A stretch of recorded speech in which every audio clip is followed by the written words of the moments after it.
maganda na kakataan natin. Ha?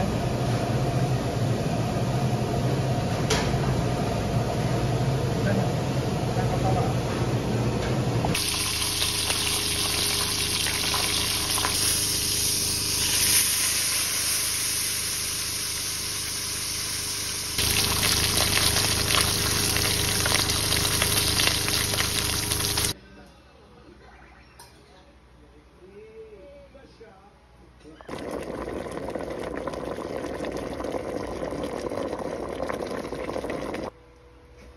Hello guys, welcome sa ating channel. So ngayon guys, mag-gisa tayo ng sibuyas, bawang at saka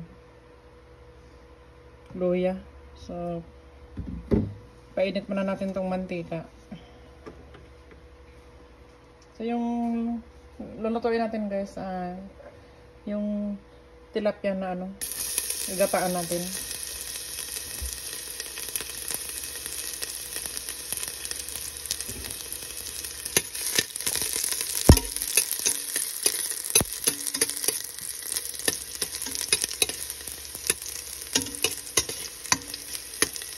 Lagyan naman natin ngayon guys yung sibuyas.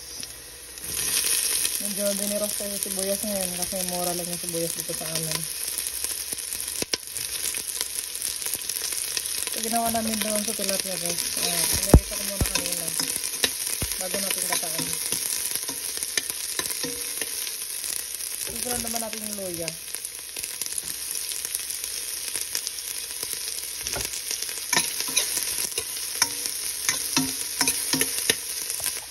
Ngayon nag-isa natin yung sibuyas, bawang at saka luya guys. Ilagay naman natin yung tilapia. Kasi yung tilapia, yan tilapia.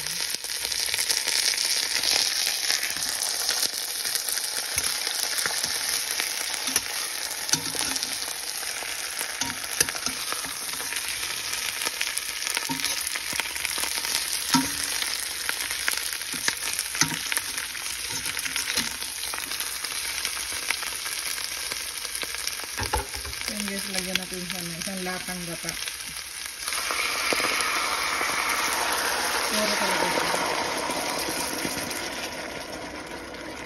Tapos yung pinakamuli natin ilagay yung butsoy. Butsoy ba ito dad o pitsay?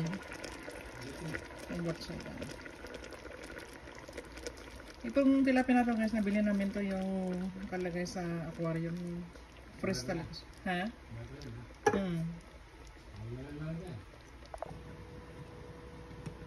So, tingnan natin guys. Kumulo na siya.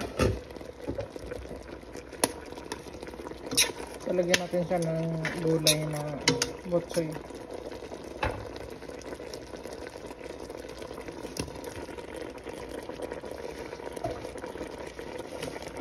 Ganda guys kung maraming gulay. Ha? Ano ba yung ginataan na to? Hindi yung isda.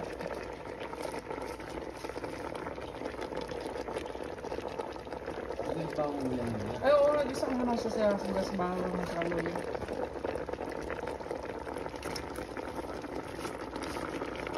Pagdagan nyo guys, ang daming gulay.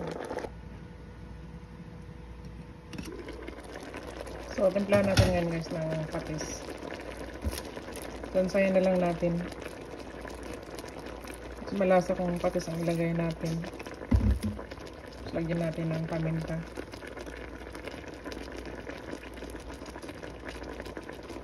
Tayo lumabas na ito. Lagyan din natin siya ng konting bitsin. Ha? Yeah.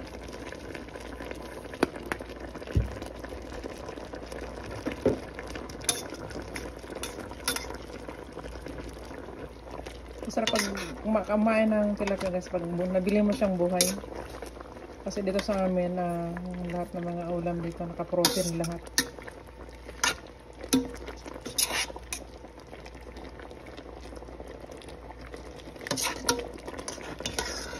Ayan. So, lagyan natin ng sili na pula guys.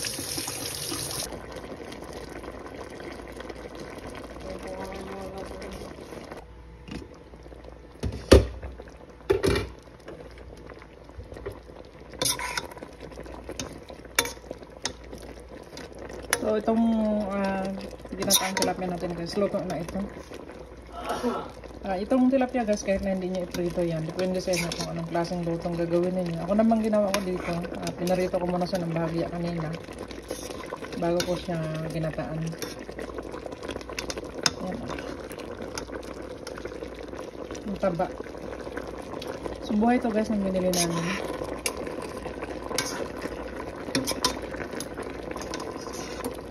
So yun lang guys, no? Maraming salamat sa mga silent viewers natin ulit. Maraming thank you sa inyo. At lagi kayong mag-iingat. See you sa ating next video.